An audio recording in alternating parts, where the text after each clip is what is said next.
नमस्कार दोस्तों, मैं हूं विजय राय और आप देख रहे हैं हमारा चैनल डायनामिक अमीन ट्रेनिंग। आज के इस वीडियो में हम बात करने वाले हैं अमीन सर्वे और ज़मीन परीक्षा से जुड़े 10 महत्वपूर्ण सवालों के बारे में, जो एग्ज़ाम में बार बार पूछे जाते हैं। अगर आप भी अमीन एग्ज़ाम, ज़मीन माप या सर्वे से जुड़े काम कर रहे हैं तो ये वीडियो आपके लिए बहुत फ़ायदेमंद होने वाले हैं। तो चलिए बिना समय गंवाए सवाल को शुरू करते हैं। सवाल नंबर 1, किश्तवाड़ एवं पैमाइश कब से शुरू हुआ? किश्तवाड़ एवं पैमाइश किसे कहते हैं? सर्वे का जनक किसे कहा जाता है? अमीन किसे कहते हैं? पैमाना कितने प्रकार के होते हैं? किश्तवाड़ के प्रमुख यंत्र क्या क्या है?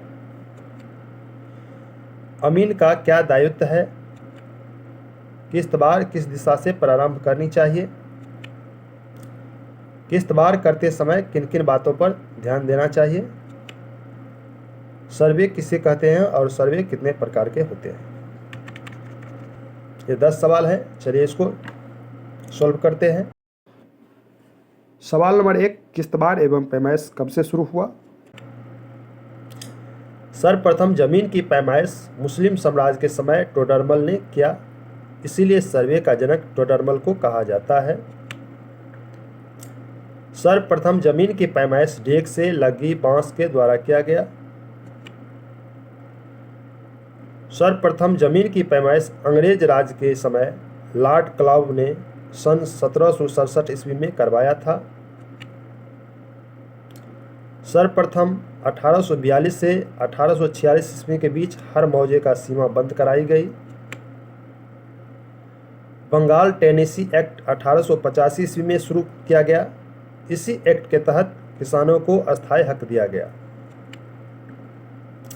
कर वसूली मुस्लिम साम्राज्य में ठेकेदार करते थे।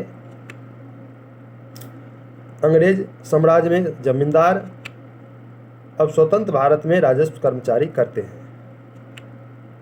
सर्वे का कार्य 1888 ईस्वी में शुरू किया गया। अब चलिए जानते हैं सवाल नंबर 2, किश्तवाड़ एवं पैमाइश किसे कहते हैं? सरजमीन के अनुसार मापकर नक्शा तैयार करने को किश्तवाड़ एवं पैमाइश कहते हैं।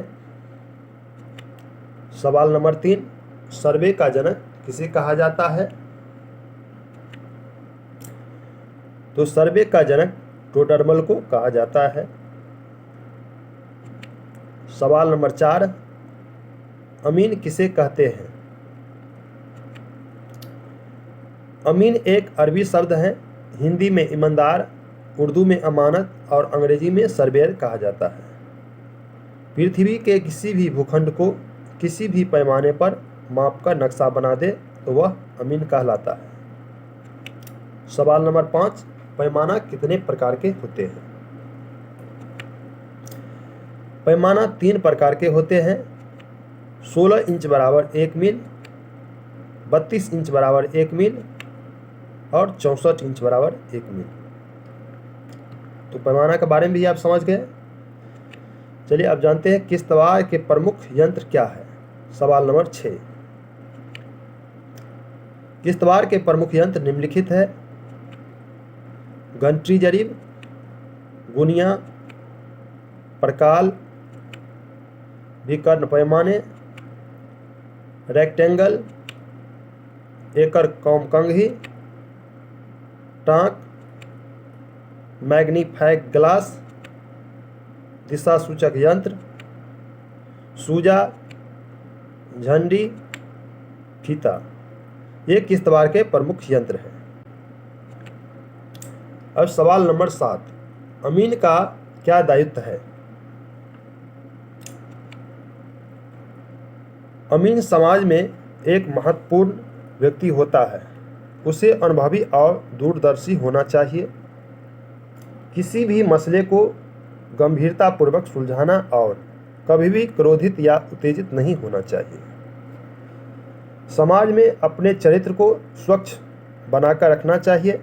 अमीन का यह दायित्व होता है कि जब समाज में 2 व्यक्तियों में भू विवाद और संबंधित आपस में झगड़ा होती है तो वो सर्वप्रथम अमीन के पास जाते हैं और अमीन दोनों का बयान सुनकर सही ढंग से नापी कर ज़मीन के बारे में अच्छी तरह से समझा देते हैं। तब उसमें सुलह होता है। यदि वह नापी कर वे नहीं समझ पाते हैं तभी वह झगड़ा अपने चरम सीमा को पार कर जाती है। अतः अमीन का यह कर्तव्य होता है कि समाज का झगड़ा ईमानदारी पूर्वक समाप्त कर दे, भूल कर भी प्रलोभन या लालच में ना पड़े, इससे चरित्र पर धब्बा लग सकता है।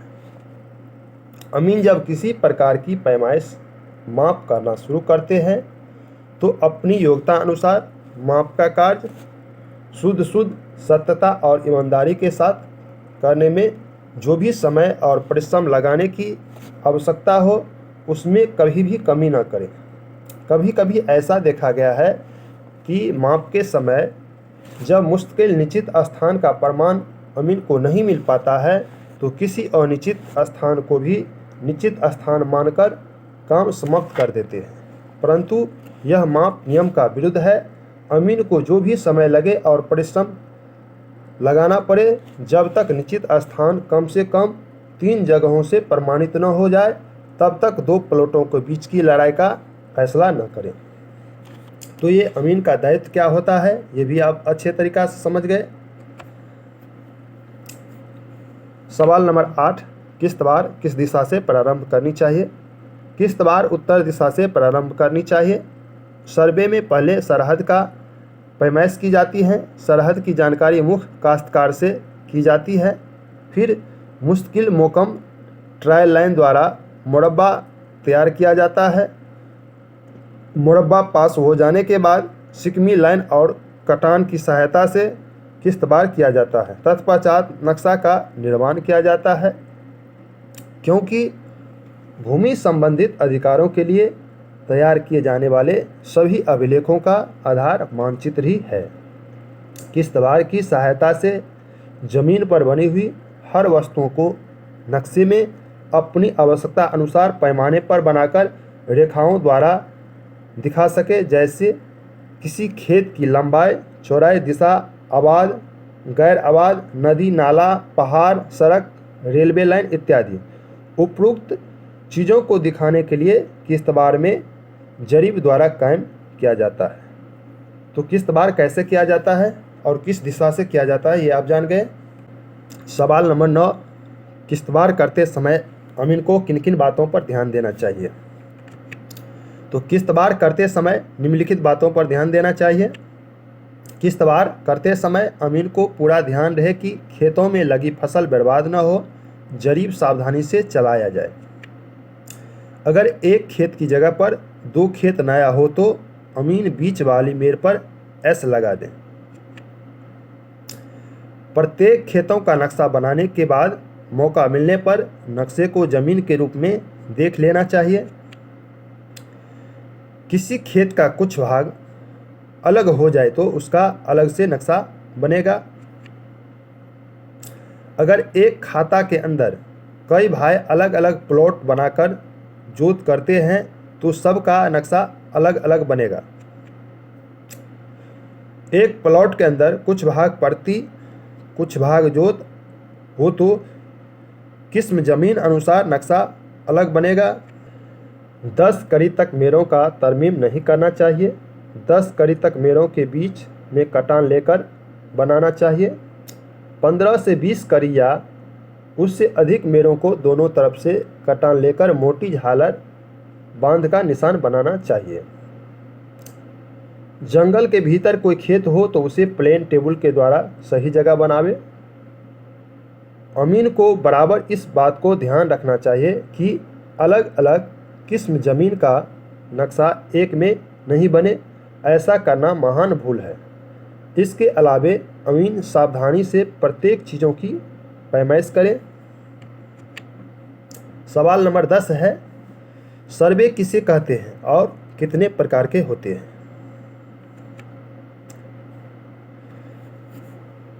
तो इसका उत्तर है, जमीन के किसी भी हिस्सों को मापकर किसी भी पैमाने पर नक्शा बनाने को सर्वे कहते हैं। सर्वे 4 प्रकार के होते हैं। सर्वे नंबर 1 थकवस्त survey, survey number 2 cadastral survey, survey number 3 revenue survey, survey number 4 revisional survey. अब जानते हैं थकवस्त सर्वे क्या है। थकवस्त सर्वे यह किसी खास पैमाने पर नहीं किया गया, हर खेत का नजरी नक्शा बना दिया गया था। लग्गा के अनुसार लंबाई चौड़ाई जहां जैसा था उसी प्रकार नक्शा बना दिया गया था। इससे मालिक लोगों का लाभ था, रैयत की कोई लाभ नहीं था, क्योंकि उसी जमीन को मालिक 10 साल बाद बदल दिया करते थे। 1761 ईस्वी में जब अंग्रेज का शासन हुआ तो रैयत के उस तकलीफ को देखकर लगान में कम या ज़्यादा को समझकर 1793 ईस्वी में अस्थायी सेटलमेंट कर दिया गया। इसका कारण यह था कि जब तक जमीन किसी की अस्थायी संपत्ति नहीं होती तब तक वह उपज बढ़ाने की कोशिश नहीं करता है।